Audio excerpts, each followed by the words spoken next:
In this series, over 36 hours, I went on a trip to 4 hidden gems of California. First, the Algodones Dunes, the first sand dunes I have visited in 5 years. Second, the center of the world, featuring the Museum of History in Granite.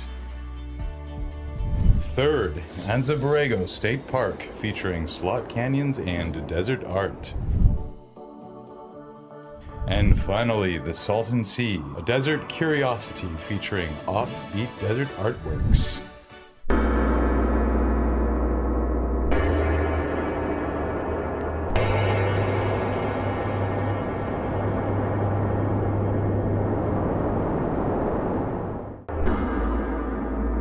In the southeastern corner of California, in the middle of the desert,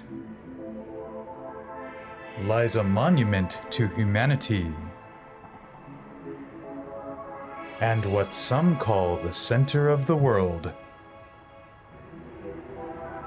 As the sign clearly reads, on this excursion you will learn general information and the fascinating history of this place, and my thoughts and feelings about my own experience.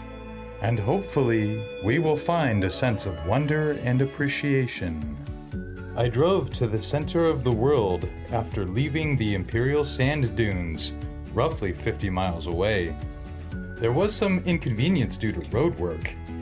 Anyhow, the center of the world is about 164 miles from San Diego, 5 miles from the Mexican border, 262 miles from Los Angeles, and 195 miles from Phoenix, Arizona. The main draw of this place is the history of humanity in Granite, also known as the Museum of History in Granite. According to the Center of the World website, they have 20 monuments, over 700 professionally engraved panels, 1,000 illustrations in granite. Each granite panel is designed to last for millennia. The states of Arizona and New Hampshire have deemed the museum to be a national and international site and have proposed that it be recognized as a World Heritage Site. The idea of the convention is to protect the most outstanding places, those which have outstanding universal value for all of humanity, for future generations. Now, this building... Mechtild Rossler is the director of UNESCO's World Heritage Center, located in the shadow of the Eiffel Tower, which, yes, is part of another World Heritage Site. UNESCO, the United Nations Educational, Scientific, and Cultural Organization, adopted the World Heritage Convention in 1972. Their first list of outstanding places included 12 spots, ranging from Ethiopia's rock-hewn churches to Yellowstone National Park. Today, there are more than 1,100 World Heritage Sites.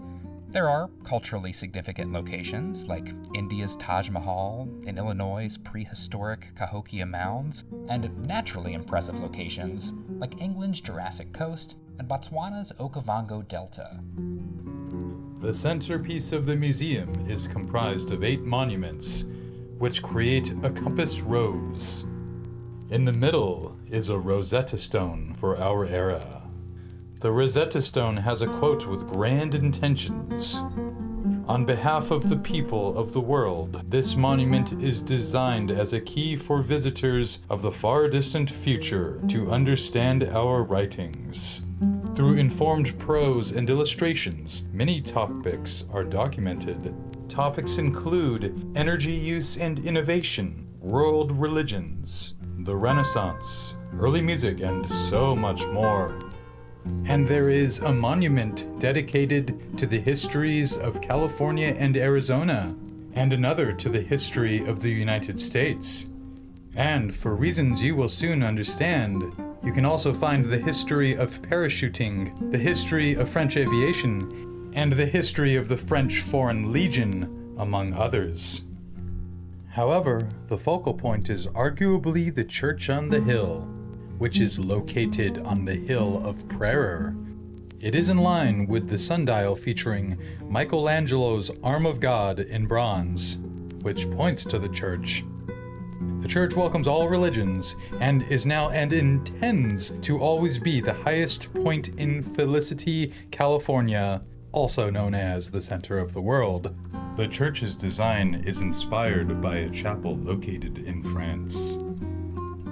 And it was dedicated by both Protestant and Catholic clergy. During my visit, there was no access to the church, but it is generally open to visitors. Anyhow, my drone's view wins. Now, let's check out some other attractions and curiosities. First, the 25-foot tall, 6,600-pound section of the original Eiffel Tower stairway, built in 1869. It was sold at auction in 1983 as the heavy stairs caused the tower to sway. And then a half-scale replica of the Liberty Bell, installed for the dedication of the History of the United States Monument. And then the so-called Felicity Post Office. I did enjoy taking some video of it.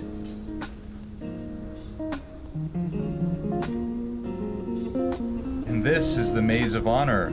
The museum offers an opportunity to have your pictures and words of significance commemorated in granite. Therefore, we spent 1 year building the Maze of Honor that you see here.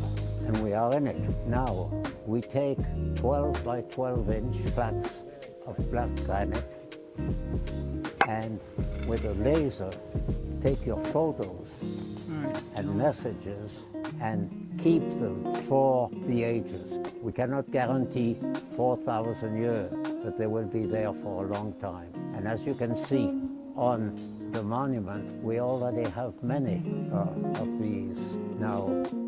They are for families, they are for diplomas, they are for baptism, they are for birthdays, they are to please your mother, to please your father, and to please your pet.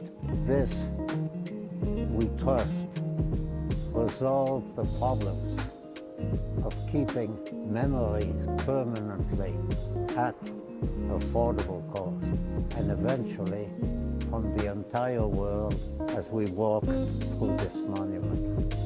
Then there is the pyramid, which houses the official legal documents and a bronze plaque establishing this location as the center of the world, as established by Imperial County.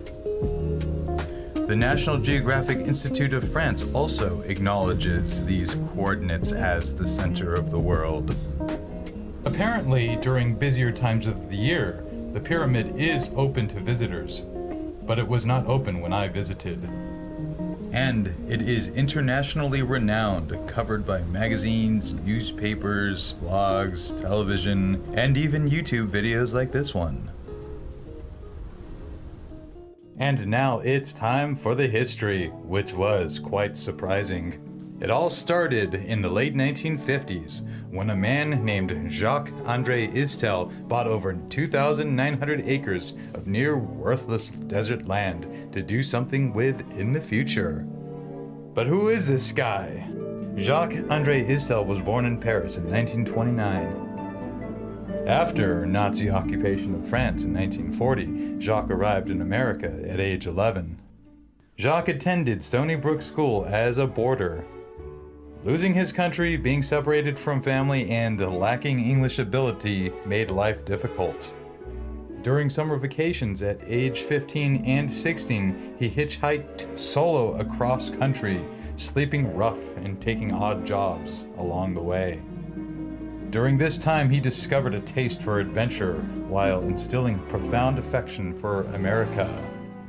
After graduating in 1945, he entered Princeton University at age 16. He would graduate with a degree in economics. He became an investment banker and eventually earned a pilot's license. His first commission from a sale allowed him to buy a war surplus plane.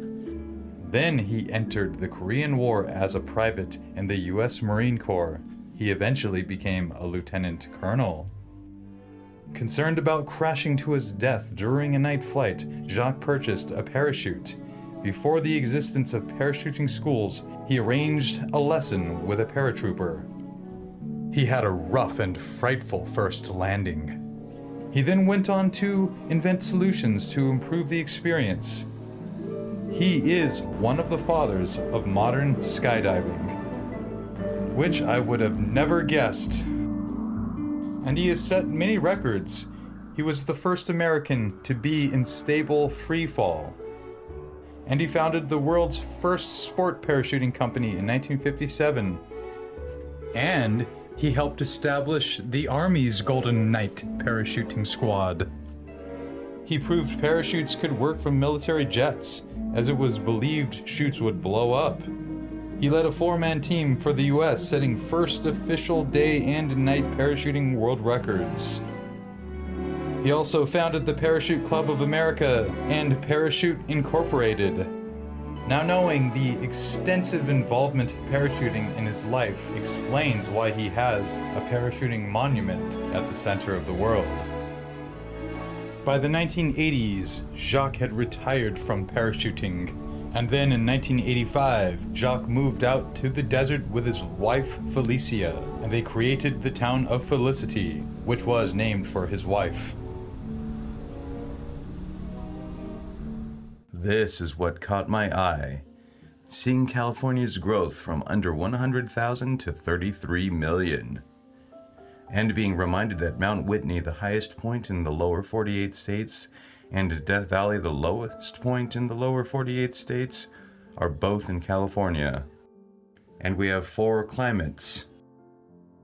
And much of the world once believed that California was an island. And I learned of the Lick Observatory, the world's first occupied mountaintop observatory. And then, within Imperial County, is America's largest city below sea level, El Centro. And the Imperial Valley is apparently a major source of renewable energy, such as solar and geothermal. And who can resist animals and oceans? California's birds like the condor and the California falcon, and the white shark, and the octopus with 3 hearts and 9 brains, 1 central and 1 for each arm. And there is a list of the greatest conquerors of all time. I really love what Jacques-André Istel stands for. Here's some of his thoughts. You might ask, what qualifications do I have to write a history of humanity? Well, I would ask, what were my qualifications to design parachutes when I was a banker? And when presented with concerns of the center of the world being buried by the Algodones dunes thousands of years in the future, or an earthquake, he replied, "If buried, think how happy future archaeologists will be." Now that's great spirit. Then there was this cool gazebo that I'm not sure I was even allowed to go to.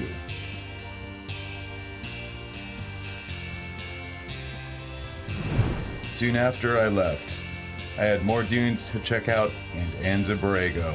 Speaking of, stay tuned for the Anza Borrego and the Salton Sea videos, and I hope I left you with the same sense of the profound and the monumental that I have.